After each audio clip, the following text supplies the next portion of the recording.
Ay kung ito lang naman, it's all about me, di ako na lang. Bakit pa yung ibang tao? Ako na mismo ang tawagin nila at ibibigay ko sa kanila ang sagot na gusto nila.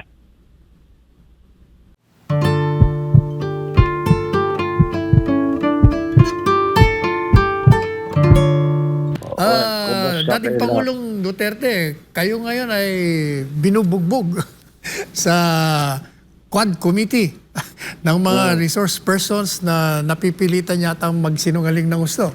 Kayo daw, iimbitahan daw ho kayo ng Quad Committee. Ano ho ba ang posisyon nyo rito? Kayo ba dadalo? Anytime ho.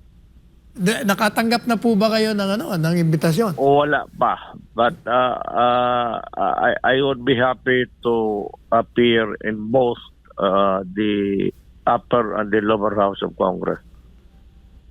Without preempting the questions to be asked by the Quad Committee, assuming that you received the invitation, assuming further that you attend, ano po bang masasabi nyo sa mga nababasa natin sa pahayagan patungkol sa inyo, patungkol sa war on drugs, patungkol sa mga di umanong kaalyado nyo na bumabaliktad? Ano po bang masasabi nyo ron?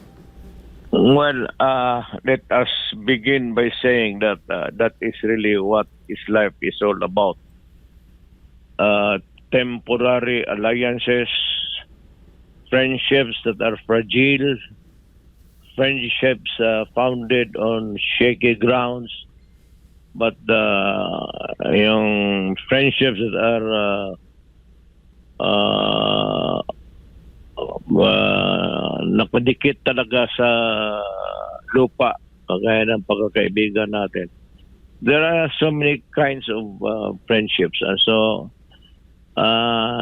it does not really surprise me that mga bagay na ito, politiko ako mga bagay na ito, from time to time, this kind of little crisis or crises would prop up, and we'll just have to deal with the problem as the way that we should deal with any problem in life.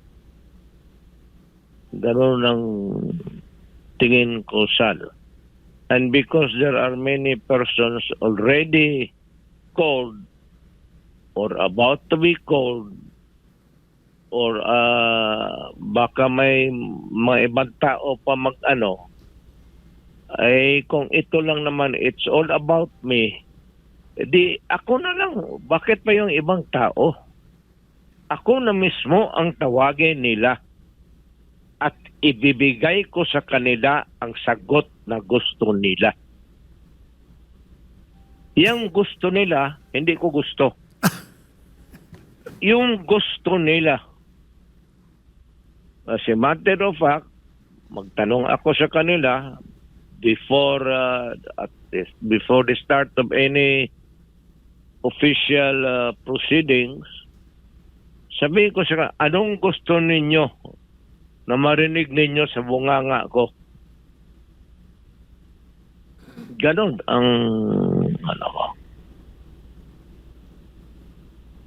So wala kayong ibibigay ko sa kanila. Bahala sila Kaya kung ako ano gusto naman, nyo itanong. sa kagaya ito ni Ruena, si Regina Garma. Garma. Yan si Garma, laking Davao yan. Laking pulis sa Davao yan. Yan pa sila Leonardo. Marami yan silang grupo, but itong dalawa na ito, grupo ni Garma, were specifically assigned by me to take care sa droga. Yun ang totoo dyan. Ngayon, there is may marinig ka dyan sa narrative ni Garma na magkuha ka ng Iglesia ni Cristo. Alam mo ba, Sal, kung bakit? Bakit to? Alam mo bakit? Because ang Iglesia ni Cristo may tiwala ako at alam ko may ipapatrabaho ako pati pera. Yung si Leonardo ng Iglesia ni Cristo, sabi ko magkuha ka. Hindi naman kailangan na kaibigan mo yan personal. But because of the Iglesia ni Cristo, guys, maasahan mo at yung pera mo hindi masayang, hindi ibulsa at gagastuhin yan para sa project na pinapagawa mo sa kanila. Yan ang totoo.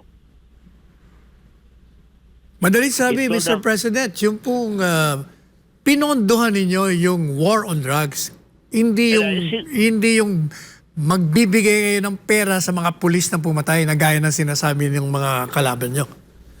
Walang pulis na papasok sa ganun. Walang gagong pulis na papasok ng ganun. Makukulong sila.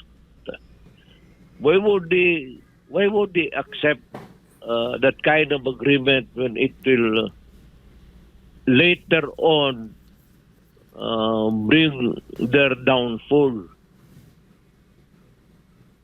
Magpayagan sila, bigyan mo ng pera, operational funds. Pagkatapos, from time to time, tanungin ko sila, tapos na ba?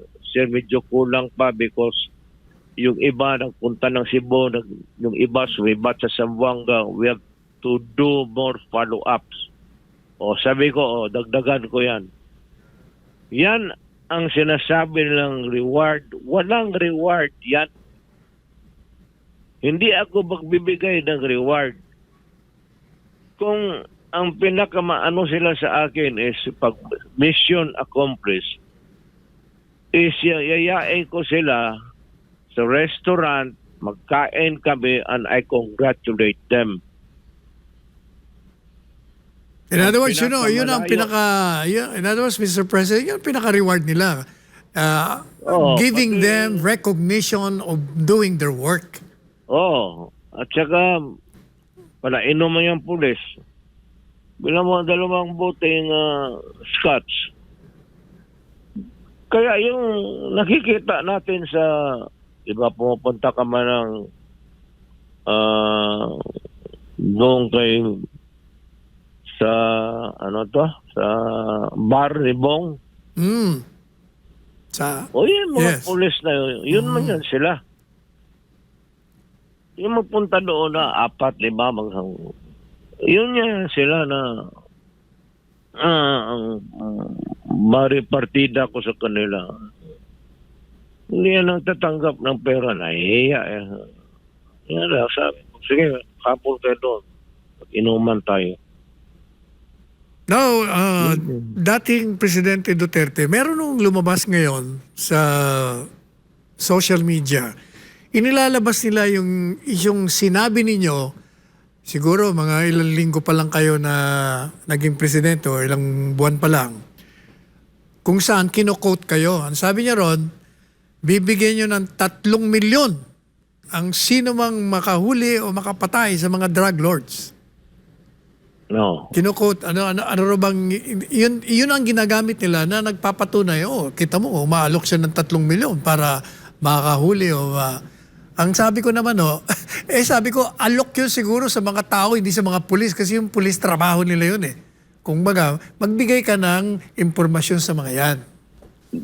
Ito, binibigyan ko sila ng operational funds. Pero ito talaga ang order ko sa kanila. Nagtuturo ako ng criminal law, pati criminal procedure sa Police Academy dito. Go out and hunt for them. This is a recorded history na ito, pabalik-balik na ito. You can, as a matter of fact, you can replay it and replay it again.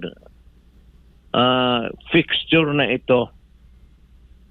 Hanapin mo at arestuhin ninyo kung saan ninyo. Bring them to me. Pero pagka lumaban at nakita ninyo na ang sarili ninyong buhay ay mapalagay sa alanganin, patayin ninyo kasi ayaw kong makita ang pulis ko na ang mamatay kaysa kriminal. Yan talaga ang order ko.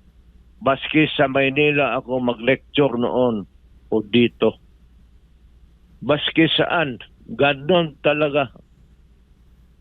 Patayan talaga yan.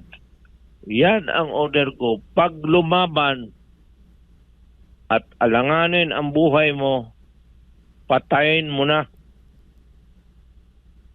Yun. Now, former President Duterte, hindi ho mapapasinungalingan ng yung digmaan sa illegal na droga ay naging matagumpay. Nagkaroon ng kapayapaan sa panahon ninyo. Ngayon po ba na nawala kayo sa Panguluhan, ano po bang naririnig nyo? Anong feedback nyo sa ginawa ninyong digmaan sa droga? Yun ba'y nanatili na naging mapayapa tayo o iba ang naririnig nyo ngayon? Ang problema dyan, because if I will answer the question, it would be self-serving. I would rather na yung buong badla, let the people make the proper decision.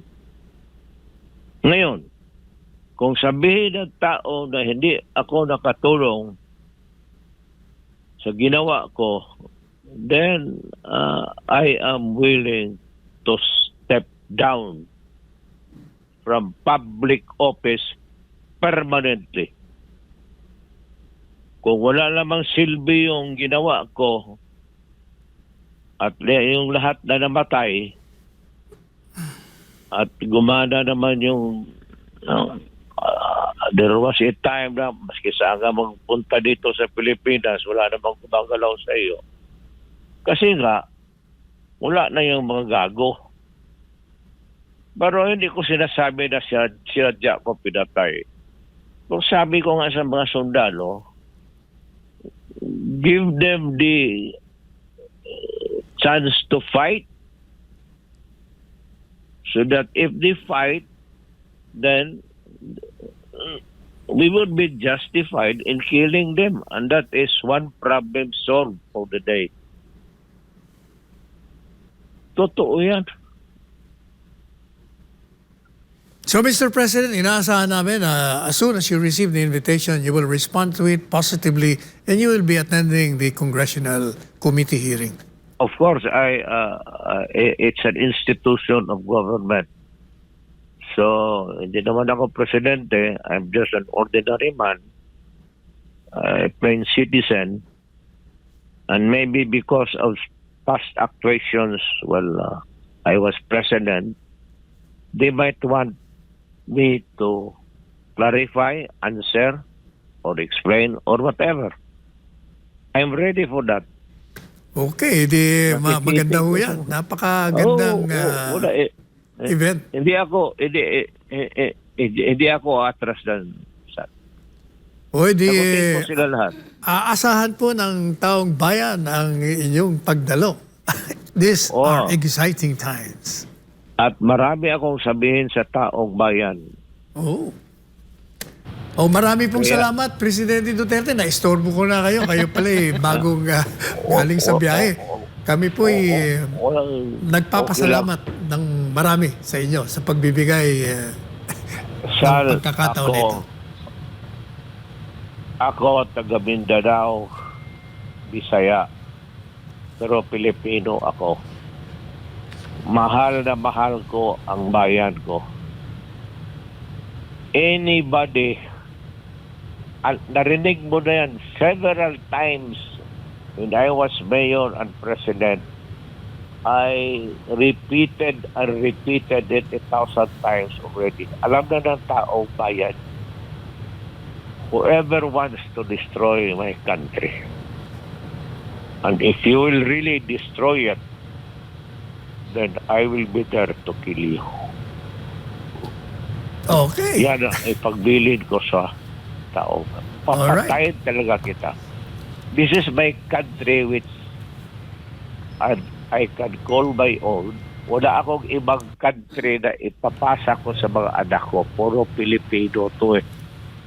Hindi naman ito mga Amerikano. Mga mestizo lang to kasi ang nanay South American. This is yung pagka-Pilipino ko, ibigay ko sa mga anak ko.